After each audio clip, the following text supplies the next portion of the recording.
Good afternoon, students. Now, today we are going to start with answer these questions briefly of chapter 9. Today we are going to do two things, question and answer and back exercises of this chapter. First one is, how did Daddy Blake describe the thermometer? Answer for this is, Daddy Blake described the thermometer as a glass tube fastened to a piece of wood or tin. Inside the glass tube was a thin shiny column which was mercury. Second question is, what made the mercury in the thermometer go up and down? Cold makes the mercury in the thermometer go up and down. Let us move to question 3. Question 3 is, what did Daddy Blake tie on the cork and why? Answer for this is, Daddy Blake tied some wires over the cork so the ice which will freeze inside the bottle won't push out the cork. Question 4 is, why were Hal and Mab surprised the next morning? Answer for this is, Hal and Mab were surprised to see the bottle broken into pieces. Now let us move to question 5.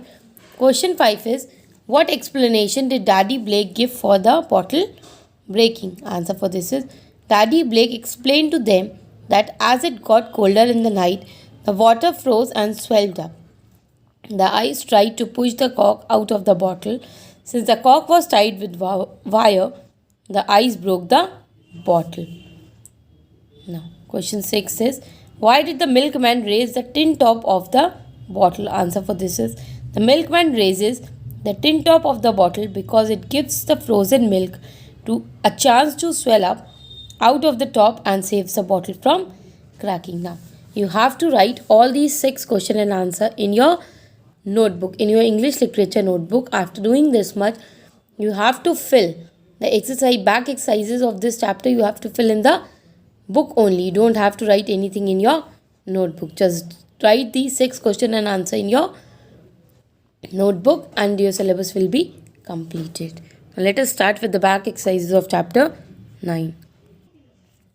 First one, match these idioms with their meaning. First one, burn the midnight oil to work till late in the night. Second one, a blessing in disguise, something good that is not recognized at first. Third one, once in a blue moon, happening rarely. Fourth one, hit the nail on the head to do or say thing that is accurate. Fifth one, let the cat out of the bag to reveal something that was hidden. Now turn the page and come to the B exercise, that is, circle the adverb and underline the verb, adjective or adverbs that modify. First one, will you please put your text box inside? Underline put and circle the verb, adverb that is inside. Second one, my pen was nowhere to be found. Underline was and circle nowhere. Third one, Shaun's parents proudly announced their son's result. Underline proudly and circle proudly and underline announced. Fourth one, Reena is meeting her friend tomorrow. Underline meeting and circle tomorrow. Fifth one, Tina cried out, don't run so fast. Underline so and circle fast. Sixth one must dress properly on formal occasion. Underline dress and circle properly. After doing this, let us move to B1, that is, rewrite the sentences using the adverbs of frequency given in the brackets in your notebook. One has been done for you. Do you go for swimming often? Do you often go for swimming?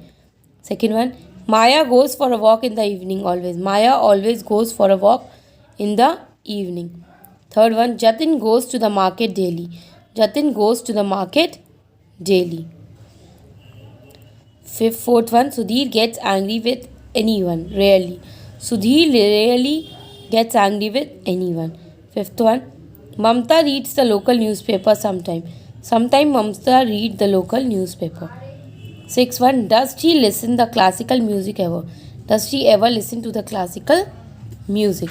Now turn the page and come to page number 84. Write the comparative and superlative form of these adverbs. One has been done. Merrily, most merrily. Near, nearer, nearest. Third one, perfectly, more perfectly, most perfectly. Then often, more often, most often. much, more, most.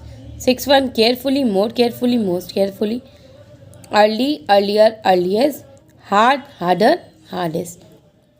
And the last one is fill in the blanks with the correct form of adverbs formed from the words in the bracket. One has been done for you.